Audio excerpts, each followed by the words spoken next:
No próximo capítulo da novela Terra Nostra, Maria conta a Gomercindo que Rosana disse que o marido não a procura. Ele se espanta, mas Maria insiste. A única vez que ficaram juntos foi na noite passada na colônia, no dia do casamento. Gomercindo não acredita, mas Maria reforça que é verdade, que Rosana não tem marido na cama e chegou a implorar que ela contasse para Gomercindo, pedindo que fosse conversar com o rapaz. Atônito, Gomercindo se pergunta como vai fazer isso. Antenor reclama para Tizil que ainda vai pegar aquele italiano. Tizil pergunta o motivo e se o homem lhe fez algo de ruim. Antenor explica que ele tomou o lugar dele ao se casar com a filha do patrão. Revoltado, diz que já teve o rival em suas mãos e deixou escapar. Lembra que sempre foi o braço direito do patrão por muitos anos, enfrentando tudo ao lado dele, e suspira afirmando que só ele sabe o tamanho do favor que o patrão lhe deve. Favores grandes demais até para contar. Tizil comenta que talvez seja por isso que o patrão nunca o mandou embora. Antenor pede mais um café, lamenta ter virado apenas o cocheirinho da família e repete com rancor que ainda vai pegar aquele italiano. Bartolo insiste com Mateu que já lhe disse, mas repete, no lugar dele mandaria Antenor embora imediatamente. Mateu pede que não se preocupe, mas Bartolo alerta de novo, dizendo que aquele maldito é perigoso. Mateu responde que deixa como está, pois o sogro quer Antenor por perto. Bartolo sugere que ele fale com o sogro, mas Mateu diz que já falou e não pode ir contra a vontade dele. Então Bartolo cobra a promessa feita. Há de dar terras para eles plantarem. Mateu garante que está vendo isso, mas Bartolo pressiona, dizendo que quer logo sua roça, suas galinhas e seus porcos. Mateu pede paciência, reafirma que está cuidando disso, mas Bartolo insiste que seja rápido, pois todos andam dizendo que Mateus passou para o outro lado e esqueceu os seus. Mateu se irrita e manda não falar besteira, mas Bartolo retruca que não é besteira. Rosana comenta que sua irmã já deve estar no Rio de Janeiro com o marido, enquanto ela mesma nem teve lua de mel. Leonora responde meio irônica que isso acontece porque Rosana escolheu o marido errado, mas pede que tenha paciência, pois uma hora Mateu vai se render aos encantos dela. Rosana desconfia e pergunta se Leonora sabe de algo, mas a italiana desconversa e acaba ouvindo de Rosana que Mateu não a quer mais. Leonora admite já saber e revela que tanto ela quanto o marido já conversaram com Mateu para que ele pare com essa rejeição. Rosana se mostra cansada de se oferecer e confessa sentir vergonha, pois às vezes ele parece que vai se entregar, mas logo se afasta e a ignora. Leonora explica que Mateu ainda não esqueceu Juliana, a quem amou profundamente. Rosana reconhece isso, mas Leonora insiste que o tempo é o melhor remédio e que ela deve ter paciência. Em seguida, Leonora aconselha a cunhada mudar de postura, que não procure mais Mateu. E quando ele a procurar pela primeira vez, deve rejeitá-lo, afastá-lo, até se for preciso se jogar da cama. Rosana estranha, já que é justamente o que mais deseja. Mas Leonora garante que se ela agir assim, Mateu ficará com ainda mais vontade e acabará nas mãos dela. Convencida, Rosana promete seguir o conselho e Leonora rifiante. Inês se espanta ao ver a filha gastar tanto dinheiro e a chama de filha Mia. Paola explica que Augusto não quer que ela passe necessidade porque é rico. Inês concorda, mas lembra que Paola não é rica e aconselha que guarde, pois não se sabe o que pode acontecer no futuro. Paola concorda e Inês orienta que, se ele é mão aberta, que peça sempre mais do que precisa e guarde a diferença. Paola entende e Inês ainda alerta para não deixar Augusto dar tudo para outra, já que Paola também é mulher dele. Paola confirma, firme, que embora ele seja casado, é na casa dela que está o verdadeiro amor de Augusto. Inês confessa. No começo, se desesperava com essa história da filha e do doutor, mas agora, se alegra ao ver a vida confortável que Paola leva. Paola lembra do pai. Ficou apenas com a parte da fazenda. Mas Inês responde, era o esperado, e chama a escolha da filha de bela loucura. Paola admite, com dor, que morre de ciúmes da outra. Inês retruca. Lembra que é com ela, com Paola, que está o amor de Augusto. Mesmo assim, Paola sofre. Imagina os dois viajando, dormindo juntos. Inês manda que não pense nisso. E aconselha, dê um filho ao marido. Nada prende mais um homem do que o amor e um filho. Paola brinca. Diz que também pode prendê-lo com uma boa macarronada. Ele adora o prato dela. As duas riem. Inês conclui: assim, a outra nunca vai tomar o gosto dela nesta vida. Enquanto isso, Janete desabafa. Diz que nada disso teria acontecido, se não tivessem trazido aquela infeliz para dentro de casa. Ela nem queria vir, e já está apaixonada por Mateu. Mariana se espanta. Quem poderia imaginar que o senhor Marco Antônio se apaixonaria por ela? Janete comenta, amarga: parece até um castigo. Ele vai se casar com ela, sabendo que carrega o filho de outro no ventre. Meu Deus, um pesadelo. Mariana tenta acalmar. Diz que já não há mais nada a fazer. Melhor se conformar, e não sofrer tanto. Ou vai acabar se fazendo mal. Janete admite. Já está se fazendo mal. Confessa que não sabe se terá forças para entrar naquela igreja. Ver o filho casar com aquela infeliz. Prefere morrer antes. Mariana oferece fazer um chá. Pede licença e sai. Enquanto isso, Marco Antônio confidencia a Juliana. Conta que o pai tem vários lotes na cidade. Alguns comprados, outros recebidos como pagamento de dívidas.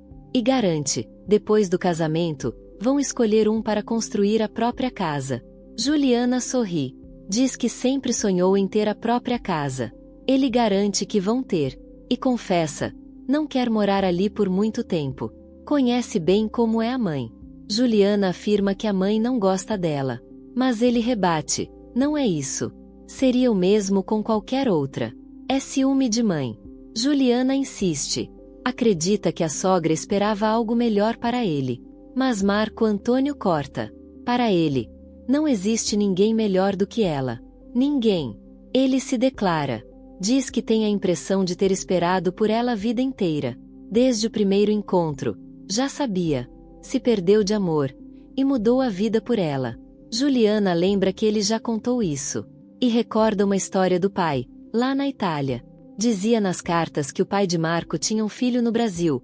Um belo ragazzo. Marco Antônio se emociona. Imagina como o pai deve estar feliz, lá do alto, vendo-os juntos. Juliana concorda. Às vezes parece até verdade. Como se fosse destino escrito. Ele conclui, com firmeza: nada neste mundo, ninguém, vai separá-los. Nada. Na fazenda, Mateu procura o sogro. Pergunta que conversa é essa. Gomercindo, constrangido, diz que é um assunto delicado. Difícil até de falar. Mateu insiste. Está esperando. Então Gomercindo pergunta: como vai o casamento com Rosana? Mateu responde sem hesitar: vai muito bem. E quer saber o motivo da pergunta. O sogro, cauteloso, indaga se eles estão se dando bem. Mateu reafirma que sim. Mas Gomercindo não aguenta. Conta que a esposa lhe disse. Rosana se queixou. Disse que o marido não a procura. Mateu se surpreende. Quer saber em que sentido. Até que o sogro fala claramente. Na cama. Indignado, Mateu reage. Como Rosana pôde se queixar? Até para a mãe dele. Gomercindo explica.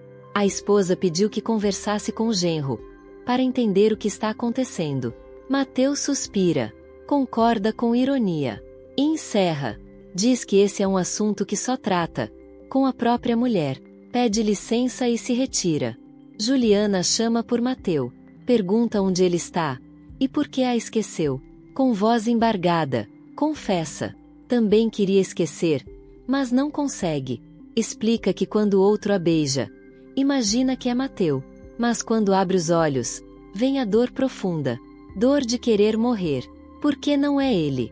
Ela repete, como um lamento. Não é você. Não é você. Janete entra e pergunta por que Juliana está chorando. Juliana responde rápido. Por nada. Janete a encara. Pergunta se vai se casar com o filho, pensando em outro homem. Juliana nega. Diz que vai se casar com Marco Antônio. E promete ser fiel por toda a vida. Janete insiste. Acusa Juliana de chorar por outro. Juliana se defende. Diz que chorava de saudade dos pais. Janete questiona se deve acreditar nisso. Juliana então abre o coração. Conta que já tinha decidido ir embora da casa. Mas o senhor Francesco a buscou na hospedaria. Diz que pode ir embora de novo, se essa for a vontade dela. Com firmeza, declara. Vai esquecer Mateu no dia em que entrar na igreja. E quando sair pelo braço de Marco Antônio, ele será o único homem da sua vida. Quanto à criança que espera, promete entregá-la nos braços do filho de Janete, porque será dele quando nascer. Janete enfim se acalma. Diz que acredita que ela chorava pelos pais. E pede desculpas por ter entrado sem bater. Mais tarde, Juliana confessa a Marco Antônio. Diz que Janete nunca vai gostar dela. E admite que não quer viver naquela casa. Suspira, cansada. Mariana pergunta a Janete o que houve. Ela revela. Flagrou Juliana chorando, pelo italiano dela. Justamente às vésperas do casamento com seu filho. Mariana estranha. Parecia que Juliana e Marco Antônio se davam bem. Mas Janete desmascara. Diz que é fingimento. Juliana não gosta nem ama seu filho. Janete insiste. Algo precisa acontecer naquela casa. Algo que impeça esse casamento. Alguma coisa vai acontecer. Sozinha, Juliana clama a Deus. Pede forças para esquecer Mateu. Súplica que o arranque de seu coração.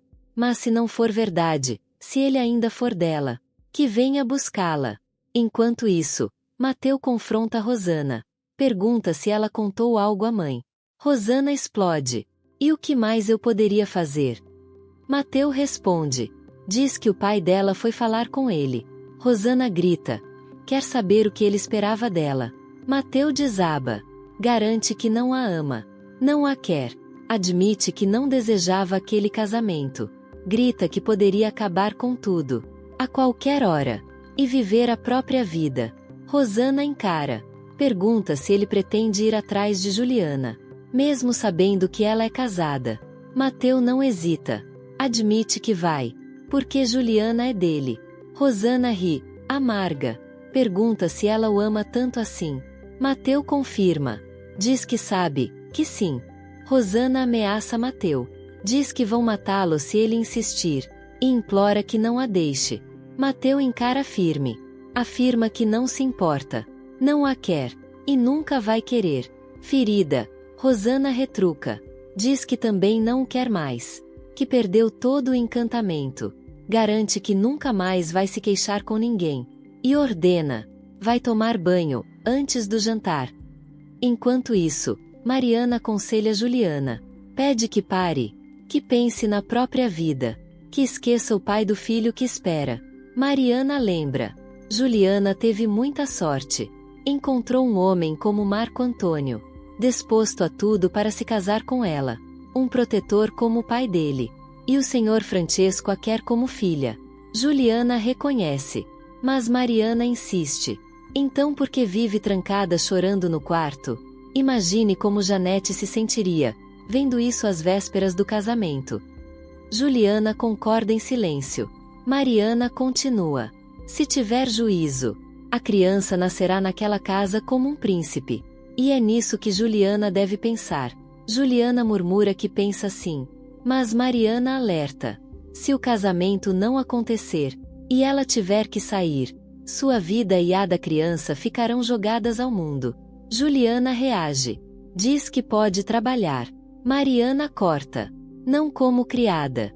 E quem aceitaria você com um filho pequeno nos braços? Juliana baixa a cabeça e concorda. Mariana então exorta. Não desperdice a sorte que Deus lhe deu. Esqueça o italiano.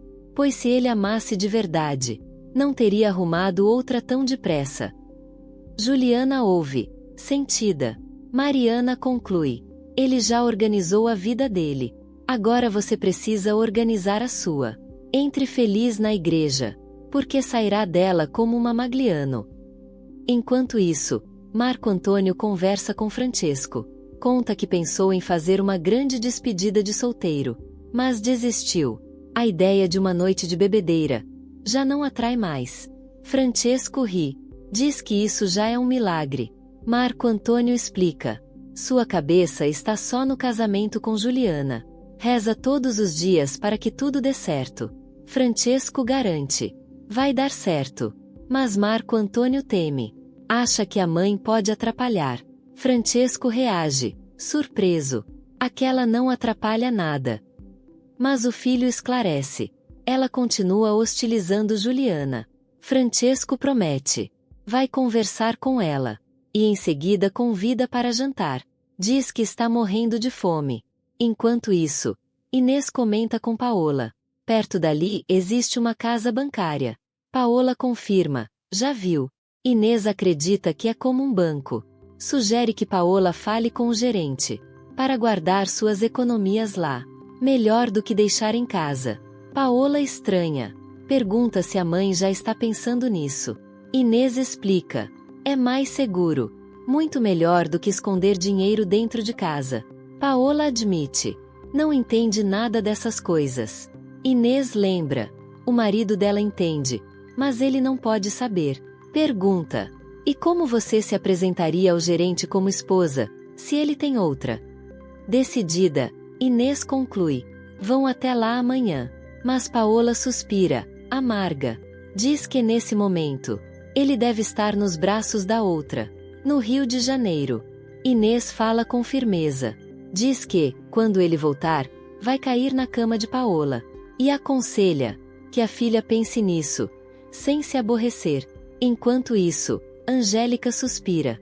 Exausta. Confessa que não aguenta mais ver tanto mar, o Pão de Açúcar, e a Quinta da Boa Vista. Augusto tenta animar. Diz que a cidade é linda.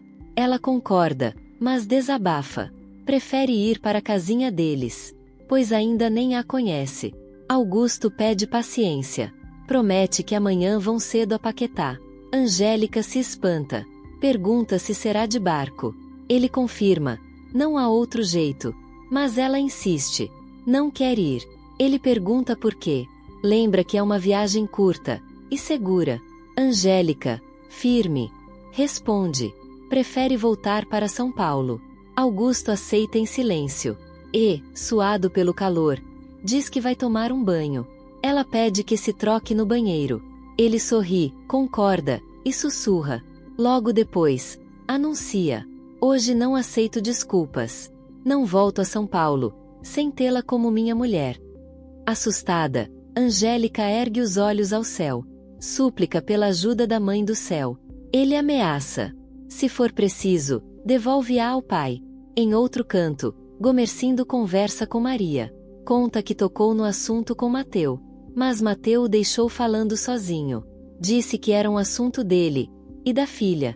Maria observa. Mesmo assim, os dois estão no mesmo quarto. E hoje a filha parecia mais alegre. Gomercindo suspira. Talvez eles resolvam sozinhos.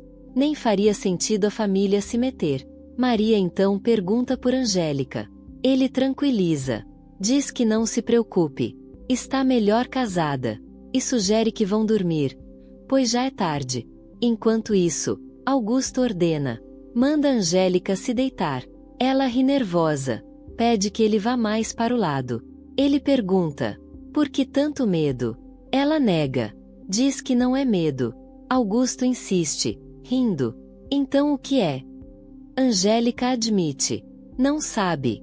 Ele suspira. Lembra que prometeu só tentar beijá-la, quando ela pedisse. Ela confirma que lembra. Augusto declara. Então farei o mesmo agora. Angélica aceita. Diz que pode beijá-la, mas apenas isso. Ele questiona. Até quando? Só beijos. Ela recorda. Ele prometeu ser paciente. Mas Augusto explode em desespero. Admite que não aguenta mais. Que tem seus direitos de marido. Angélica implora. Pede para esperar. Súplica que não seja ali, mas na casa deles. Augusto endurece. Se ela não ceder, não conhecerá a casa em São Paulo. Será levada direto para a casa dos pais. Angélica se resigna. Pede que a devolva, então, aos pais. Mas Augusto nega. Diz que hoje não passa. E que ela não vai escapar. Desesperada, Angélica súplica. Implora para que ele pare. Pede sem cessar. Ele suspira pesado. Ela, em lágrimas, sussurra pedidos de perdão. Me desculpa, me perdoa. Augusto encerra. Afirma que amanhã mesmo voltarão para São Paulo. Angélica treme. Pergunta se ele realmente vai devolvê-la aos pais. Ele confirma. Diz que se casou para ter uma mulher. De manhã, Inês cumprimenta a filha. Bom giorno, Paola. Pergunta se dormiu bem. Paola responde que sim. Inês observa que ela parece ter acordado contente. Logo avisa. Quando a casa bancária abrir, vamos falar com o gerente. Paola sorri e concorda. Vê bene, mama, vê bene. Inês pergunta quanto dinheiro a filha tem guardado em casa. Paola admite. É pouca coisa. Inês não desanima. Diz que é do pouco, que tudo começa. Paola concorda e garante que irão juntas. Nesse instante, Francesco se aproxima. Cumprimenta as duas. Convida para se acomodarem. Paola, em tom brincalhão, diz. Vê bene, seu Barbosa. Ele responde com um sorriso. Grazi, às suas ordens. Inês pergunta se Francesco é italiano. Ele confirma. Apresenta-se. Francesco Magliano. Inês explica que quer que Paola guarde dinheiro com ele. Paola insiste que não é muito. Mas Inês encoraja. É assim que se começa. Francesco reforça. Dinheiro escondido em casa. Não rende nada. E ainda pode pegar fogo. Todos caem na risada. Paola confirma. E as duas, juntas, repetem. É verdade. Francesco pede os dados. Nome completo, endereço, data de nascimento, e 3 assinaturas. Paola se surpreende. 3? Inês explica que a filha mora ali mesmo, naquela estrada. Francesco demonstra interesse. Inês acrescenta. Vive na fazenda com o marido, tem alguns pés de café. Ele reconhece. É um bom começo. Paola entrega os dados. Francesco confere. Tudo certo. Pergunta quando ela quer abrir a conta. Paola responde que, por enquanto, é só aquilo. Ele garante. Sempre é um começo. Promete preparar o recibo do depósito. Enquanto isso, em outro canto, Maria suspira. Desabafa que queria notícias da irmã. Rosana tenta acalmá-la. Pede que não se preocupe tanto. A irmã deve estar bem. O canto dos pássaros enche o ar. Maria pergunta então sobre Rosana. Ela responde que também está bem. E pede que a mãe esqueça aquela história. Maria se espanta. Como esquecer? Até já falei com seu pai. Rosana insiste. Peça para ele esquecer também. Maria, surpresa, pergunta se isso quer dizer com o marido dela. Rosana interrompe. Explica que se entende bem com o marido. Maria deseja que seja verdade. Nesse momento, Gomercindo fala com Mateu. Diz que não é fácil um pai ter que conversar assim com o genro. Mateu responde que entende. Gomercindo se preocupa com o rumo do casamento. Mateu garante que vai resolver com a filha dele. O sogro admite que Mateu ainda pode ter motivos de ressentimento. Mas pergunta, até quando vai carregar isso? Mateu promete, vai por fim. Gomercindo comenta que Angélica está casada com um bacharel. E que o pai dela não tem nem vocação, nem vontade de cuidar dos cafezais. Mas quando ele faltar, confia que Mateu cuidará de tudo. Mateu assegura que sim. Nem pensa em abandonar. Ainda lembra que Gomercindo tem saúde de ferro. O sogro ri, até ferro enferruja. E reforça, precisa confiar no genro. Mateu confirma, pode confiar. O canto dos pássaros acompanha. Então Gomercindo ordena, quer que Mateu encha aquela casa de netos. Ou deixará a filha, e o genro. Mateu sorri sem graça. Promete que vai tentar. Enquanto isso, Augusto mostra uma casa para Angélica. Explica que essa seria a casa deles. Mas logo corrige. Só vai dormir aqui essa noite. Amanhã cedo, eu levo você de volta para a fazenda do seu pai. Angélica, atônita, pergunta se ele vai mesmo fazer isso. Augusto confirma. Sugere que ela deve ter vocação